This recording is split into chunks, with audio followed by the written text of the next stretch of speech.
you have a backlog. Maybe it's 20 games, maybe it's 200. Maybe you stop counting because counting stopped feeling helpful. And at some point, probably more than once, you sat down in front of your library and just stared at it. Not playing, not deciding, just staring. Waiting for something to feel obvious in a list where everything has an equal and paralyzing claim on your attention. That moment right there, that specific kind of mental freeze, is not a you problem. It's a system problem. Or more accurately, it's a no system problem. Because here's what most people don't realize. There are actually established ways to tackle a backlog. Real methods, frameworks that other people have built, tested, argued about, and refined through years of trying to do exactly what you're trying to do. 10 of them to be specific, and they are generally different from each other. Different philosophies, different strengths, different types of players they actually work for. Some of them are going to sound immediately right for you. Some of them are going to sound like a nightmare, and at least one of them is probably going to make you think, wait, I've been doing this wrong the whole time. I'm going to walk through all 10, what each one actually does, who it works for, and where it falls apart. And at the end, I'm going to tell you which one I actually use myself. The one that, after trying most of these myself, I kept coming back to. The one that fit the reality of gaming as an adult with a real backlog, real-time constraints, and real standards for what good sessions actually look like. So stick around, this one's worth sitting with. Without further ado, let's get into the intro. Before we get into the methods, I want to establish something. A backlog method isn't a personality. It isn't a commitment you make once and follow forever. And it definitely isn't something to feel guilty about abandoning if it stops working for you. It's a tool, and like any tool, the right one depends entirely on what you're trying to build and what your hands actually look like right now. Because the reason most people fail with backlog methods isn't that the methods are bad. It's that they pick one theory when they're motivated, when the list feels manageable, when the idea of the structure sounds appealing, and then life happens. Work gets heavier, a kid arrives, a game comes out that breaks every rule they set for themselves, and the system collapses not because it was wrong, but because it was never built for the actual shape of their life. So before you hear these 10 methods and immediately decide which one you're going to start Monday, I want you to hold them a little more loosely than that. Listen to the ones that sound honest, not aspirational, not the ones that make you sound disciplined when you described it to someone else. The one that maps onto how you actually play, how much time you actually have, and what gaming actually needs to feel like for you right now. That's the filter. Because there's a method on this list for players who need rigid structure and zero decisions. There's one for players who get burnt out playing similar games back to back. There's one for the players whose backlog grows faster than they play because every sale is a personal attack on their willpower. And there's the one I use, which we'll get into at the end. So, 10 methods, let's go through them honestly. Method number 1, the A to Z method. Let's start with one of the most well-known methods in backlog community, and honestly, one of the most polarizing. The concept is about as simple as it gets. You start your entire backlog alphabetically. You start at A. You play one game per letter in order, and you don't move to the next letter until you finish the current one. No exceptions, no skipping, the alphabet decides. And I get the appeal. I genuinely do, because the single hardest part of managing a large backlog isn't playing games, it's choosing which one to play next. That decision, made dozens of times across weeks and months, is where the most backlogs go to die. The A to Z method eliminates that decision entirely. The list tells you what's next. You just show up and play. There's something else it does that people underestimate. It surfaces games you forgot you owned. When you're free to pick anything, you gravitate towards the games with the most momentum. The ones you're already thinking about, the ones everyone's talking about, the ones sitting at the top of your mental priority list, the quiet ones, the impulse purchases, the games you grabbed in bundles 3 years ago and never actually thought about them again. they never get their turn. The alphabet doesn't care about those momentum. C is C. If Commandos is in C slot, Commandos is what you'll be playing. For certain players, that's genuinely liberating. But here's where it breaks down. The A to Z method assumes that every game in your backlogs deserves roughly equal treatment, and more importantly, that you'll be in roughly the right headspace for whatever letter you land on, regardless of what's going on in your life. That's rarely true. If you're in a stretch of a heavy, exhausting week and the alphabet lands on a demanding 80 hours RPG, you're not choosing that game for who you are right now. The system chooses it for you, and the result is usually one of those things. You push through it resentfully, or you stall out entirely and the method quietly collapses. There's also the practical bottleneck problems that doesn't get talked about enough. Q, X, and Z. If you have one game that starts with Q, one with X, and nothing at all with Z, those letters become either trivial fast or completely stuck. The structure that was supposed to keep things moving suddenly has you playing a game you have zero interest in because it's the only thing in that slot. The A to Z method works best for players who genuinely enjoy rigid structure,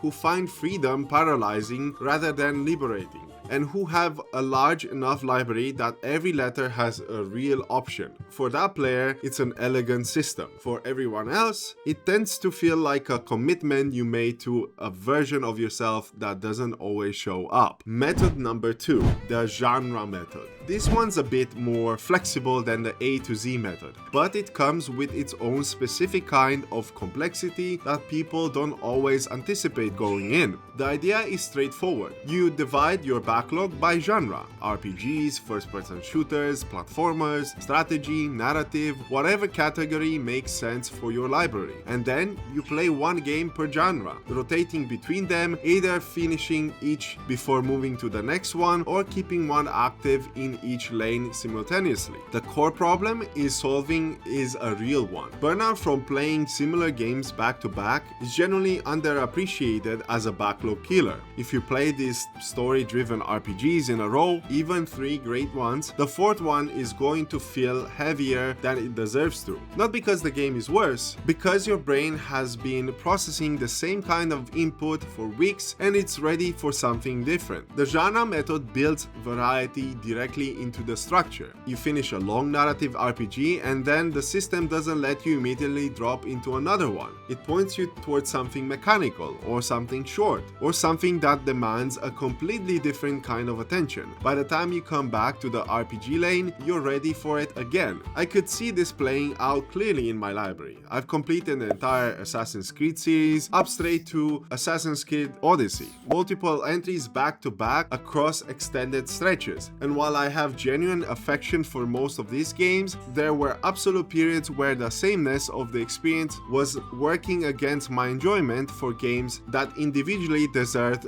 better from me. A genre rotation could have helped me there, but there's the completion that makes the method harder to implement than it sounds. Genre is not a clear category. What genre is Dave the Diver? It's part management sim, part fishing game, part narrative adventure, part cooking game. What genre is Hollow Knight? Well, it's Metroidvania, which is itself a hybrid category. What genre is Death Stranding? Depending on who you ask, you'll get a different answer every single time. The more thoughtful designed the game is, the less clearly it fits into a single box. And the method built on genre categorization starts to buckle the momentum you have to make judgment calls about where a game belongs. Because this calls introduces exactly the kind of decision making the method was supposed to eliminate. There's also a discipline question around what happens when one genre lane has dramatically more games in it than others. If you have 40 RPGs and 3 platformers, the rotation becomes uneven in a way that can feel arbitrary or frustrating. The genre method works best for players who get genuinely fatigued playing similar experiences back to back. The rotation stays interesting. For that players, it's generally a smart system that uses uses variety as a tool against burnout. For players with more genre-concentrated library, or for players who find the categorization process itself a source of friction, it tends to create more structure than it resolves. Method number 3, the time to beat method.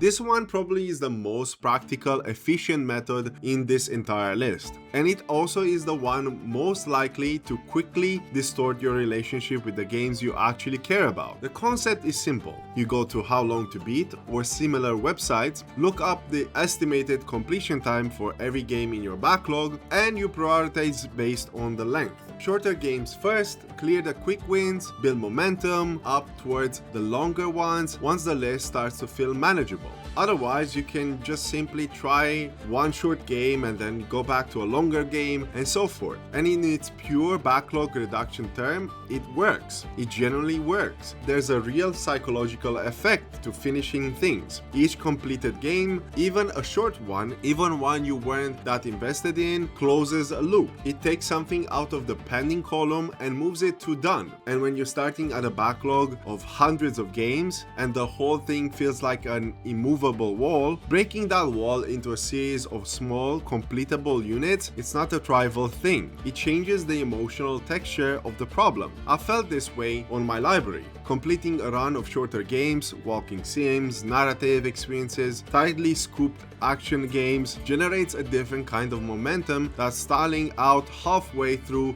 a 100 hours RPG for the 4th consecutive month. The list moves, the number changes, something that felt static starts to feel like progress. But here's what time to beat method does to your long games if you're not careful. It postpones them indefinitely, because there will always be a shorter game available. Always. The queue of quick wins never fully empties, especially if you keep buying games, which most of us do. And the long games, the ones that often represent the most ambitious, most rewarding, most significant experiences in your library, keep getting bumped down. Not because you don't want to play them, but because the system keeps generating a reason to play something else first. I look at my own library and I can see exactly which games would get trapped in this method. Red Dead Redemption 2, Kingdom Come Deliverance, Divinity Original Sin, Dragon Age Inquisition, The Witcher series, all of these are long games. All of these are demanding, all of them the kind of games that under a strict time to beat system, they would sit permanently at the back of the line while shorter games keep cutting ahead. And those aren't throwaway titles. Those are some of the most celebrated gaming experiences available. Treating them as obstacles to efficient backlog completion fundamentally misunderstands what they are. There's always a subtle problem worth naming. How Long to Beat gives you averages, and averages can be misleading depending on how you play. For me, it's a little bit different. For example, when I tend to pick a game that I want to complete, I also look at the leisure time, because I too tend to take more time completing games. I like to explore, and I don't like to rush or skip any kind of cutscenes. So for me, that is a metric that I look for. So always assess the games the way you like to play a game. If you're a person that likes to rush games, then obviously your average time could be probably the ceiling, where you're actually gonna be reaching, not all the time, but most of the time you're gonna be a lot more quicker. So keep in mind that the time to beat method works best for players who are generally overwhelmed by volume and need momentum more than anything else right now. As temporary tools for breaking a psychological logjam, it's excellent. As a permanent framework, it has the tendency to optimize for the wrong thing: completion count over completion quality. Method number 4, the mood-based method. This is the most human method on the list and depends on your personality. That's either its greatest strength or it's the most significant liability. The concept requires no system at all. You open your library, you check in with yourself honestly about how you're feeling right now: tired, wired, nostalgic, focused, social, withdrawn, and you pick the game that matches the state. No alphabetical orders, no genre rotation, no completion time calculation. Just you, your mood, and whatever sounds right tonight. And I want to be genuinely honest about why this approach has the real merit before I get into where it falls apart. Because the alternative, for Forcing yourself through a game that doesn't match your current emotional bandwidth is one of the most reliable ways to ruin a good game. I've done it. Pushed into something demanding when I was depleted, sat through something slow and contemplative when I needed something kinetic and satisfying, and the game paid the price for that state, not the other way around. Bad session with a great game can permanently color how you feel about the game. The mood-based method is trying to prevent exactly that. I think about this for the context of games like Darkest Dungeon and other games in my library, which have been sitting in my library with barely an hour logged in. Some of them I've idled, but some of them I tried them out and I simply wasn't in the mood for them. Every time I've opened a game like that, I know almost immediately that I wasn't in the right headspace. It demands a specific kind of patience. A mood-based approach would have kept me from opening a game like The Darkest Dungeon or other games of that ilk in the wrong night. That's the real argument for this method. It's not laziness or lack of discipline. It's honest calibration. But here's where it gets complicated. The mood-based method feels completely unchecked, has a strong gravitational pull towards the same familiar games over and over again. Because here's what happens when you ask yourself what I feel like playing tonight without any other structure guiding the answer. Your brain doesn't scan your entire library neutrally. It reaches for the known quantities, the game that already has a relationship with, the ones that feel safe and predictable and guarantees to deliver something it already understands. Which means the mood-based method can quickly become the replay method, the comfort method, the avoid anything new and demanding method, dressed up in a language of self-awareness. I've caught myself doing this with so many other games like City Skylines, The Sims, League of Legends, and other MMOs that I used to play back in the days. Games I've already completed or sunk enormous amount of hours that I kept returning to because the mood generally called for them specifically, but because the mood called for something easy, and those were the easiest things available. That's the method being used as a cover for avoidance. The other structural problem is finishing things. When you play entirely by mood, the natural rhythm of engagement with any given game becomes unpredictable. For longer games, and most of the games worth playing are longer games, mood-based plays tend to produce a graveyard of at least 20% completions. The mood-based method works best as a component of a longer system rather than a standalone framework, as a veto, a way of checking in before you start a session to make sure you're bringing what the game actually needs. It's genuinely valuable, and the entire system, it tends to produce exactly the kind of unfinished, unfocused library relationship that most players are trying to move away from. Method number 5. One main game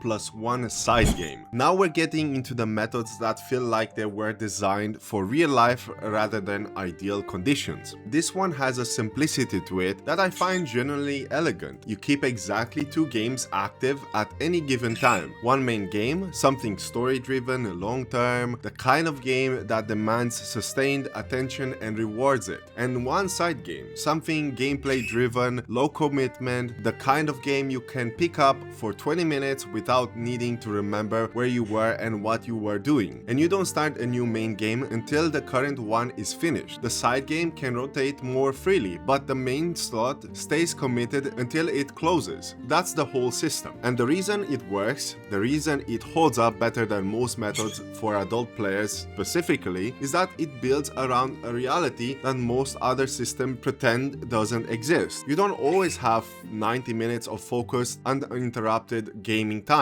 Sometimes you have 25 minutes before something else needs to happen. Sometimes you sit down to play and realize within 5 minutes that your brain isn't available for anything demanding. Sometimes you want to make progress on something meaningful, and sometimes you just want to decompress. The side structure accommodates all those states without asking you to abandon your commitment to the main game. The side game exists precisely for the seasons where the main game isn't the right call tonight, but it's a pressure valve. resolve, not an escape hatch, because the rule is clear. The main game stays the main game until it's done. I look at my own library and I can see how this method would have changed my relationship with several games I stalled out on. Dying Light 1 and 2 are still unfinished. Part of the reason is that I kept approaching it in seasons that weren't quite right for me. If I've been running a strict one main plus a side structure, it would have been the main game with a clear commitment attached. The side game would have absorbed the low energy sessions, and the main game would have actually moved. But there are two places this method breaks down, and they're worth being honest about. The first is discipline around the main game slot. The system only works if you actually protect the commitment. If a new game comes out, or a sale happens, or a friend recommends something else, and you let a second main game sneak in, the whole structure collapses. Suddenly you have 3 active games, none of them are getting the attention they need. The second is when the side game become more compelling than the main game. When that happens, the honest move is to re-evaluate whatever the main game is actually the right main game right now. Not to abandon the system, but to be truthful about whether the commitment you've made is still makes sense. The one main plus side method works best for players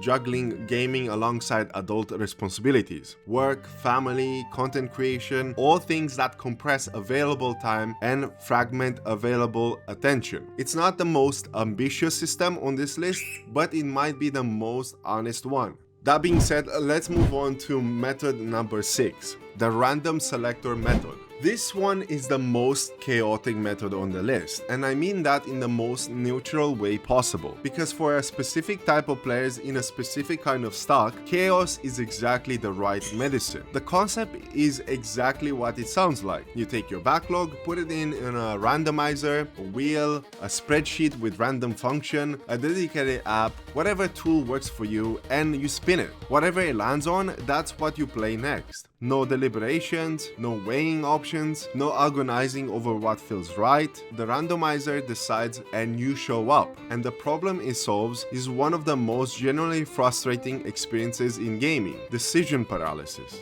There is a specific kind of player, and I suspect a lot of people watching this have been in this kind of situation at some point, who can spend 45 minutes scrolling through their library without committing to anything, hovering over one game, talking themselves out of it, hovering over another, finding a reason that's not quite right either. The backlog is full of options, and somehow that fulfillment makes choosing harder rather than easier. Psychologists call this the paradox of choice. More options don't produce more satisfaction. They produce more anxiety about making the wrong choice. And gaming libraries, especially large ones, are perfect environments for that anxiety to take hold. The random selector cuts through all of it in one spin. And that's also something generally enjoyable about the randomness itself. It adds a game show quality for the experience, a low stake moment of surprise, and it regularly resurfaces games that have been sitting quietly in the back of your library for years. But here's the honest limitation: the random selector has no awareness of the context. It doesn't know that you just finished a 100 hours RPG and you're not ready for another one. It doesn't know that you have 45 minutes before you need to be somewhere and it just landed on a game with notorious lack of save points. It doesn't know that you're exhausted and just selected the most mechanical demanding game in your library. Most people who use this method long term end up building in a veto rule, one skip per spin, or a reroll if the result is generally incompatible with the current situation.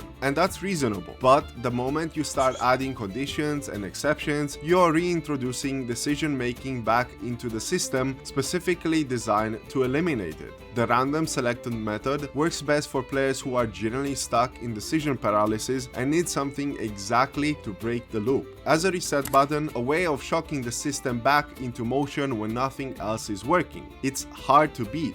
As a permanent framework, it tends to work better for players who are generally happy with whatever comes up rather than players who have strong preferences about what they want for their gaming sessions. Method number 7, the purchased lock method. This is the only method on this list that isn't really about how you play games, it's about how you buy them. And for a significant portion of the people with large backlogs, that decision makes more than anything else on this list. Because the real problem isn't that they don't have a system for playing games, it's that the backlog keeps growing faster than any system can reduce it. Then older ones get finished. The list isn't a backlog anymore, it's a tide that comes in faster than it goes out. The purchase lock method addresses that directly. The rule is simple. You set a condition, finish X amount of number of games, or reduce your backlog to a specific number, or complete your current main game, and until that condition is met, you buy nothing new. No exceptions, no sales, no bundles, no early access. The library stays closed until you earn the right to open it again. And I want to acknowledge something before I get into the mechanics of this. The gaming industry is specifically, deliberately, and professionally designed to make this rule hard to keep. Steam sales, humble bundle drops, Game Pass additions, limited time offers, social media filled with people talking about the new things everyone is playing right now. Infrastructure of modern gaming is optimized to create urgency around acquisition, to make you feel that buying something right now means missing something permanently. That pressure is real, and it's worth naming it plainly rather than pretending that willpower alone is sufficient to resist it consistently. Which is why the most effective version of this method doesn't rely purely on discipline. They rely on structure, making the rules specific rather than vague. Not "I'll stop buying games for a while." That's a feeling, not a rule. But "I will not purchase a new game until I finish 3 games currently in my backlog." That's a condition with a clear trigger and a clear reward. Some players take this further by making it public, telling a community, friends, or a content audience around the rule. The accountability layer changes the psychological stakes in a way that purely private commitment often can't sustain. I look at my own library and I can understand this problem personally. I've got games acquired from 2019 that are still unfinished. The Backlog Assassins and Infinite Backlog community I'm part of is built around exactly this tension, the gap between what you own and what you actually experience. But here's where it creates its own friction. Gaming is a hobby that exists within a culture. New releases generate conversations. Friends talk about what they've been playing, communities form around shared current experiences, and opting out of new purchases, even temporarily, can create a sense of disconnection from that cultural current that some players find generally difficult to sustain. The purchase lock method works best for players whose backlog grows faster than they play. Players who recognize that the acquisition habit is the actual problem and are willing to address it directly. For those players, it's not a reaction, it's correction. For players whose backlogs are already stable and whose issue is engagement rather than volume, it's solving the wrong problem entirely. Method number 8. The year of X or franchise method. This is the most thematical method on this list, and it's the one that feels least like a productivity system and most likely like a curation decision, a choice about how you want to experience gaming rather than just how you want to manage it. The concept is straightforward. You dedicate a defined period of time, a month, a session, a full year, to a specific franchise, developer, genre, era, or theme. The year of Final Fantasy, the year of From Software, 3 months of nothing but Yakuza, in a release order. You're not just playing games, you're building a context, and that context is something the other methods on this list don't really prioritize. The way games speak through each other across time, the way the franchise evolves in response to its own history, the way the developer's philosophy becomes legible when you experience their work as a body rather than individual isolated titles. I understand this from direct experience. I've completed the entire Assassin's Creed series from the original all the way to Odyssey. Every mainline entry, the Chronicle series, Freedom Cry, and the experience of playing those games in sequence gave me something that playing them randomly out of order never could have. I could feel the franchise evolving. I could see the design philosophy shifting of the original to the sprawling open world reinvention of Origins and Odyssey. I understand why each game, the choices it made, because I'd lived through the decisions that preceded them. The Trine series games work similarly. 4 games completed, all of them building on each other visually and mechanically, in a way that only becomes fully apparent when you experience them as a sequence rather than individual titles. And for content creators specifically, this method generates a narrative throughout line that single games cover that never quite produces. A retroactive series, a franchise deep dive, a year-long journey through the developer's catalog, that's a content structure with a beginning, middle, and end that audiences can follow and invest in over time. Franchise fatigue is real, and it's sneaky. When you're 3 games deep into the series and the 4th entry is structurally similar to the previous 3, same core loop, same generic aesthetics, same genre conversion, the diminishing returns can hit harder than expected. Not because the game was worse, but because you've been living inside the same vocabulary for weeks and your brain is ready for different language. I felt this during Assassin's Creed runs. Some entries were easier to push through than others, not because they were objectively weaker games, but because I'd been in that world long enough that the familiar elements have started to feel repetitive. The Year of X method works best for players who genuinely enjoy context and continuity, who find meaning in the connection between games rather than just the games themselves. For retroactive content creators, for franchise completionists, for players who want their games to feel like a coherent journey, this method gives you a framework that most others can't. Method number 9, the completion threshold method. This one is quieter than most of the others. It doesn't change what you play or when you play it. It changes something more fundamental than that. It changes what done means. And for certain types of players, the kind who have been stuck at 90% completion on multiple games for months, the kind who keeps replaying sections trying to optimize a playthrough that was already good enough, the kind who can't move on until every single side quest is finished and every collectible is found. This method isn't a productivity tool, it's a permission slip.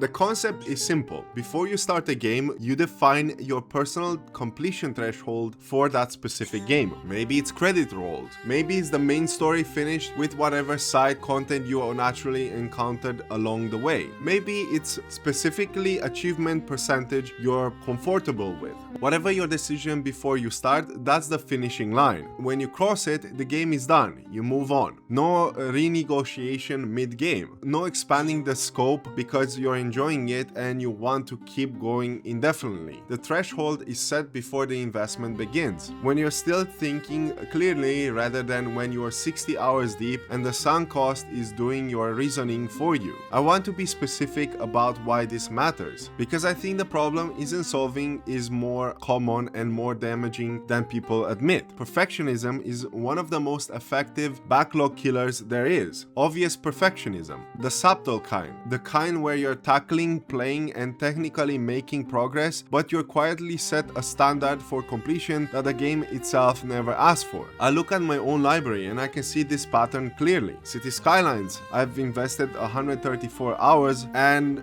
the game is generally enjoyable. A game I've put real time into, a game that by any reasonable standards I have completed in every meaningful way, but it still sits in my unfinished column because the achievement percentage isn't where some part of me decided it needed to be. And that's 100%. The completion threshold method asks you to make that call deliberately rather than letting it remain perpetually open. But here's the honest limitation. For completionists, players whose genuine enjoyment for a game is inseparable from the depth of their engagement with it, this method can feel like cheating, like leaving money on the table, like finishing a book but skipping the last 3 chapters because you decided the story was close enough to over. I understand that feeling because I felt it. I'm someone who completes most games to 100%. For those games, the threshold I set is full completion, and anything else would feel genuinely unsatisfying. Not because I'm being rigged, but because the depth of engagement those games reward is only available if you stay long enough to find it. The completion threshold method doesn't tell you to lower your standards. It tells you to set them consciously rather than letting them drift indefinitely until the gravitational pull of sunk cost and perfectionism. The completion threshold method works best for players who are technically playing but not technically finishing because the finishing line keeps moving. For those players, this method doesn't reduce the quality of their gaming experience. It resolves the forward motion that the perfectionism quietly stole from them. Method number 10, the quarterly challenge method. This is the most social method on the list, and it's the one that adds something none of the other 9 can offer: external accountability and the possibility that someone can pick your games for you. The concept works on a quarterly cycle. 4 times a year, roughly every 3 months, you commit to a defined challenge window. Within this window, you have a set list of games to work through and deadlines to finish them. The structure is time-boxed rather than open-ended, which changes the psychological relationship with your backlog in a specific and meaningful way. Instead of infinite lists with no urgency attached to any of it, you have a defined sprint, a start date and an end date, and a clear set of games that belong in this window. Everything else waits. The time pressure is not a small thing. One of the quietest reasons backlogs stall is that nothing in them is urgent. Every game can be played next week instead of tonight, next month instead of this one, next year instead of this year. The quarterly structure introduces a deadline that the backlog itself never provides. The deadlines, even self-imposed ones, change behavior in a way that good intentions alone don't. But the most interesting version of this method is the one that takes it further than the solo challenge.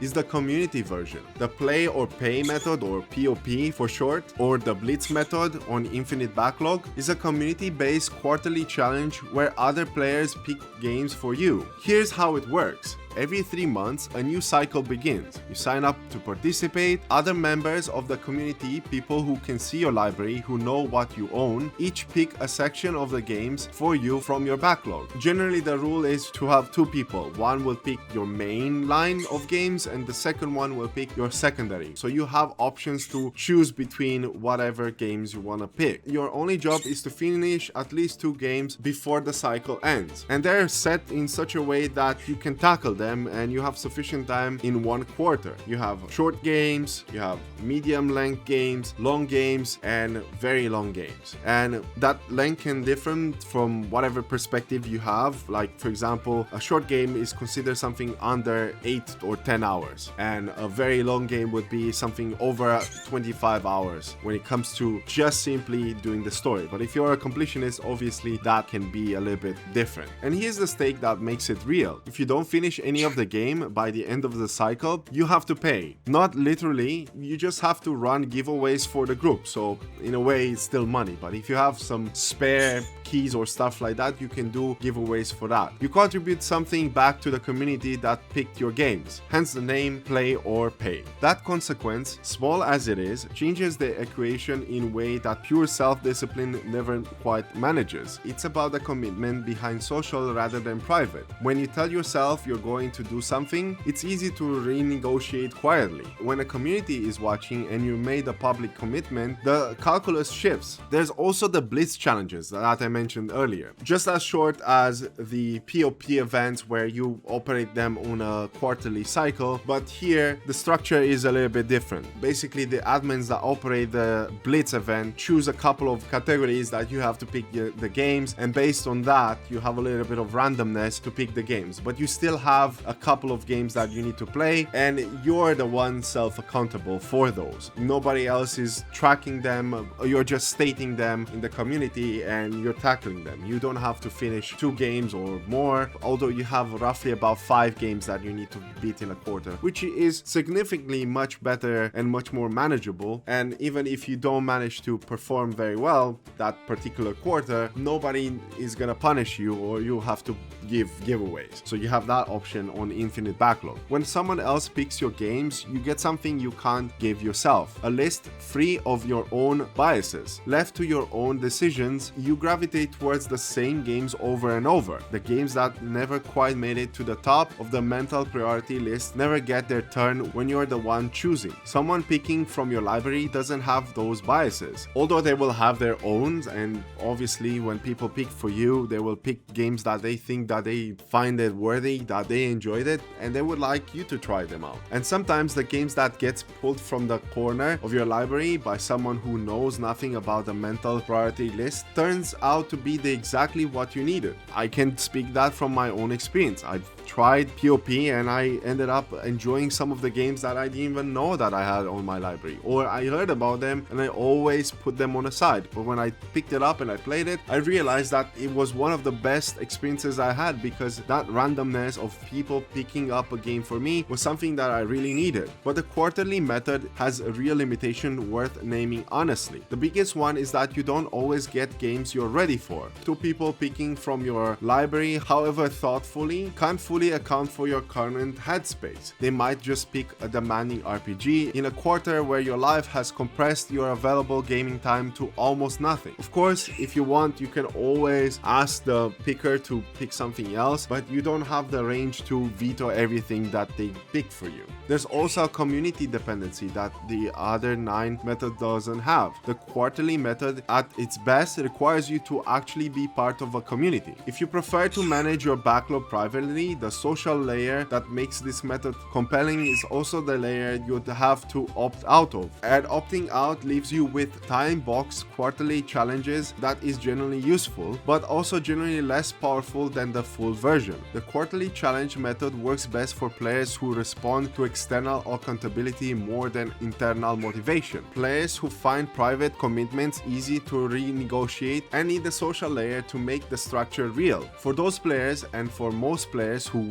want their backlogs journey to be shared experiences rather than solitary ones, this method offers something the other 9 simply can't. We've been through 10 methods, and if you've been paying attention, you'll probably notice something. Every single one of them has a weakness. Every single one of them breaks down somewhere. Every single one of them was built for a specific type of player in a specific set of circumstances, and becomes significantly less useful the moment those circumstances changes. That's not a flaw in the method. That's the honest reaction of what backlog management actually is. It's not a problem you solve once. It's a relationship you maintain, and like any other relationship, it requires adjustment over time as the people involved change, and you're going to change. Your available time changes, your life circumstances change, the kind of gaming experience you need changes. The version of you that built the backlog is not always the same version of you that has to live with it. So let me say it clearly what I believe before I tell you what I actually do. There's no single best method, not universally, not for everyone, but there are best methods for you right now, and finding it requires honest self-assessment rather than aspirational thinking, which means looking at how you actually play rather than how you wish you played. With that said, here's what I've landed on and why. After trying most of these methods in various combinations across years of managing a library with over 3,000 games, I've selected a structure that pulls from 5 of the 10 methods on this list. And I want to be specific about what each one contributes, because they're not all doing the same job. The backbone is the one main game plus one side game structure. At any given time, I have one primarily committed, story-driven, long-form game that gets my best sessions, my focused attention, my genuine investment. And the other side game, something lower commitment, mechanically driven, the kind of game I pick up for half an hour without needing context or continuity. The main game doesn't change until it's finished. That's the rule. And the rule, simple as it sounds, has done more for my actual completion rate than any other single change I've made to how I manage my library. The second piece is the how long to beat. Before a game moves into my main slot, I check it. Not to filter out long games, I complete 100% on most of what I play, so the numbers are never going to be small. But to go into the honest expectations, knowing roughly what a game demands before I commit to it, meaning I'm not surprised weeks in by the scope I wasn't prepared for. It also helps me calibrate the quarterly list, knowing what's realistic to fit into those 3 months window versus what it needs from its own dedicated stretch. The third piece is the quarterly list. At the start of every quarter, I put together a short, focused selection of games I genuinely want to play in the next 3 months. Not a priority ranking of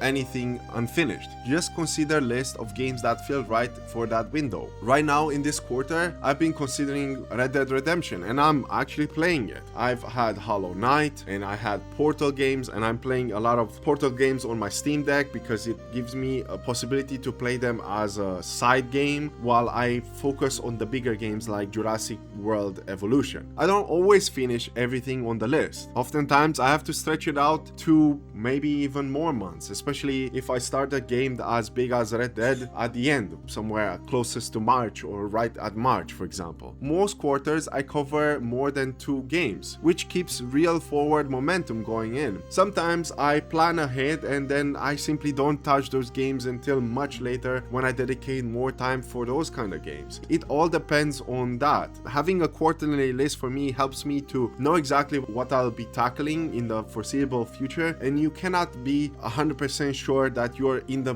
right headspace, mood, or you have the necessary time to complete them. But I have them there and I know that I could replace them for other quarters moving forward until I actually see them through. The fourth piece is completion focus, and this one is personal in a way the others aren't. I complete games to 100%. That's my standard. Not because I think everyone should, I generally don't, but because for me, full completion is what makes progress visible and real. It's what keeps me focused on the games I'm in rather than already half thinking about the next one. It's the difference between a game that technically finished and a game that's actually closed. When a game is more likely a continuous game, like let's say Helldivers or Destiny or any kind of multiplayer game, if it has achievements, for me achievements are the clear goal that helps me to put an end when I reach 100%. So that means that the developers can keep on adding content. I don't have to feel obligated to do more because I finished the main story and I finished the side quests and I've done all the collectibles and everything else that the game asked me to do. Obviously in single player games, when you are fully going for 100% completion, for the most part the game will require you to do everything, including getting good at the game. You have to play in harder difficulties, you have to explore every nook and cranny, you have to go in all kinds of sections of the game, try the DLCs, go for anything in particular until you reach 100% completion. And for me, that's an enjoyable way of enjoying games. It's a personal thing, as I said, it's not for everybody, so it helps me feel like I'm making progress, and it also helps me scale the games based on how I enjoy my completion time with them. So for example, if a game feels more like a tedious mess when it comes to completion, it will lower its score when it comes to my enjoyment for the game, obviously. But if a game is enjoyable throughout and achievements are just a bonus and it makes me feel good that I've completed it, then it ramps it up. So that's personally my thing. The fifth piece is the mood-based method, but used as a check rather than a drive. I don't pick games purely by mood. The quarterly list and the main game commitment handle that direction. But before I sit down for the session, I do check in honestly with myself about whether I'm in the right place for what I'm committed to. Not as an excuse to avoid it, but as a genuine assessment. Am I bringing what the game needs tonight? And this is the main game session or the side game session. Is there something on the quarterly list that fits better with where I am right now than where I plan to start? For instance, Portal series was not actually in my quarterly list, but mood really struck and I felt like I could insert them in because I could play them on my break when I'm going to work. So that helped me to be able to enjoy something based on my mood. I just felt like they needed to be there. And oftentimes when I do a quarterly, I don't always think about what I will be playing on my Steam Deck. So that helps me to, put something that I can enjoy while being at work during my break. These 5 pieces together, one main plus one side game, how long to beat for calibration, the quarterly list for direction, and 100% completion as the standard, and mood as an honest session check, is the closest thing I had to a complete system. It's not perfect, no system is. I can't say that I've been performing excellent every single quarter, playing all the games that I wanted in the same fashion, but I've been making real progress. I've been noticing that month by month, quarter by quarter, year by year, I've been making significant progress. In the beginning, few years back, I used to play a few games, maybe 25 games I completed, and a bunch of others I've beaten. But nowadays, like last year, I managed to play over 40 games and complete them. And not to mention that I've also managed to beat a bunch of them. And I am a responsible parent, but I still have a little bit of time window where I can play and dedicate that time just so I can focus on getting those completion down and clearing more and more my backlog. As I said, it's working for me, and and it might not be a system that is working for everybody. So you have to build your own system from the list that I presented or other methods that you use, and do that and make your own system that works for you. So here's the practical version of everything I've said. If you're overwhelmed by volume and need momentum right now, start with the time to beat method. Clear some short games, get the list moving, feel what forward motion feels like, then build structure around the momentum once it arrives. If your backlog is growing faster than you're playing, the purchase lock method isn't optional. It's the only level that addresses the actual problem. Everything else is managing a tide that keeps coming in. If you want external accountability, if private commitments are easy to renegotiate and you need something social to keep the structure real, explore the quarterly challenges method like play or pay events, blitz challenges, and who knows what other challenges are out there. That infrastructure exists and it works for players that's built for it. It worked for me and I honestly recommend them. And if you're a completionist who plays long-term games seriously and juggles real adult responsibilities alongside gaming, the combination I just described is the closest thing to a complete recommendation I can make. Whatever method or combination of methods gets you closest to what the right one is. Not in theory, in practice, for the player you actually are right now. Now I want to hear from you. Which one of these 10 methods sounds more like how you already play, or most likely how you wish you played? Drop it in the comments below. I read every single one of them and I'd love to know where you are in your backlog. And of course, if I missed out on any of the methods, because I spoke quite a lot in depth, drop them down in the comments. I would like to hear what methods do you use to play your backlog. If this video helped you to think about your library directly, hit that like button. It helps me more than you actually know. And if you want more honest conversations about gaming, backlogs, and everything that comes with taking this hobby seriously as an adult, subscribe to Tellplay and ring that bell so you don't miss what's coming next. I'm Vashal, and as always, God bless, have fun, and happy gaming. To humble starts, the hunter and the dreamer say together.